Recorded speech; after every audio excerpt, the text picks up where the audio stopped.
راوس کاکا چونکې د دې معاشرې کې ډېر وخت تېر کړی دی او په دې معاشره کې ډېر کارونه او ډېرې د دې پښتنو د سیمه باندې ډېر محنت کړی دی، خو مونږ د هغه ماضي ته نه ځو. ماضي قریب کې که مونږ او تاسو لږ نظر واچو،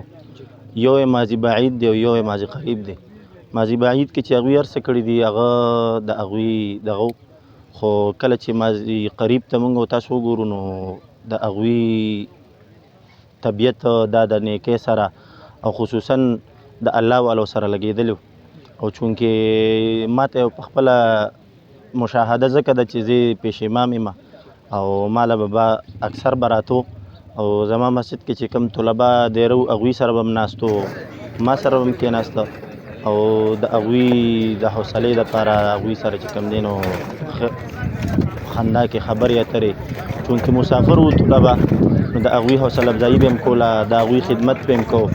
او باقاعده د هغوی دپاره د خوراک مراک انتظام به م کو، د هغوی دپاره چې کوم دی داسې نور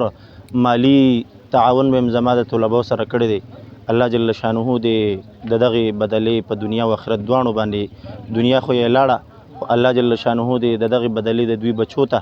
او دوی ته په آخرت کې چې کوم دی ور نصیب کړي. اصل کې جی زه کو تاسو ته ووایم که نه نو زمونږ د دې دنیاوي فنکارانو یو سوچ دا جوړ شوی وي که مونږ فنکاري کوو نو مونږ ته به زمونږ معیشت به ښه وي، که مونږ فنکاري نه کوو نو زمونږ معیشت به خراب وي. همدغه وجه وي چې کله دوی په ځوانۍ کې وي نو دوی د ځوانۍ په دغې دور کې دوی چې کوم حقیقت کې د معیشت ټیکونکې سړی دی، ټیکونکې هستي ده د الله جل شانه، د هغې طرف ته دوی رجوع نه کوي. نو کله چې دوی بیا کټ ته پروزي او داسې چې کوم دی خلک د دوی فالورز پین فالورز یې کم شي نو دوی په هغه وخت کې بیا معیشت هم ظاهره خبره ده چې کمیږي، فین فالورنګ چې کمیږي نو معیشت ورسره چې کوم دی اثر انداز کیږي. په داسې حالاتو کې دوی بیا د الله جل شانه نه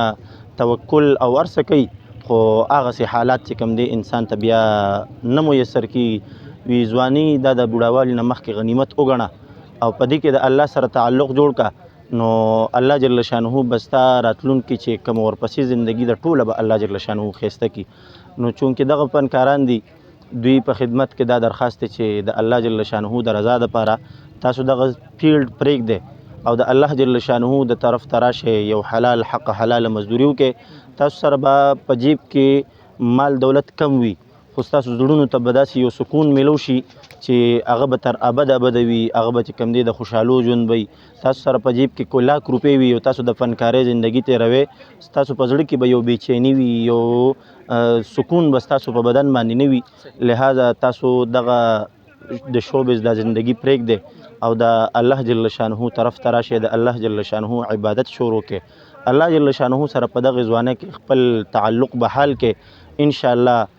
الله جل شانه به ستاسو زندګۍ کې برکت هم اچوي، ستاسو په مال کې به برکت هم اچوي، ستاسو اولاد به الله جل شانه ستاسو دپاره صالحان جوړوي. او کله چې اولاد صالح وي نو بیا د انسان مټې مضبوطې وي، د انسان چې کوم دی کو دی په هر څومره بوډاوالي کې وي نو دته بیا هغه مشکلاتو مخه نه وي، ځکه چې اولاد کله صالح وي نو دی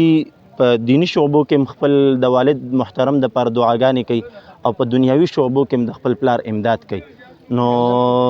دا یو اهم څیز دی چې دې طرف ته د زموږ د شعبې د نوجوانان ملګري راشي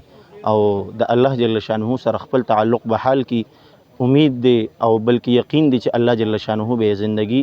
د راحت سکون او په برکتونو سره چې کوم دی بدله کړي. مولوي صاحب محترم د وخت راکول یو جهان مننه، ډېر مهرباني، خوشحاله شئ.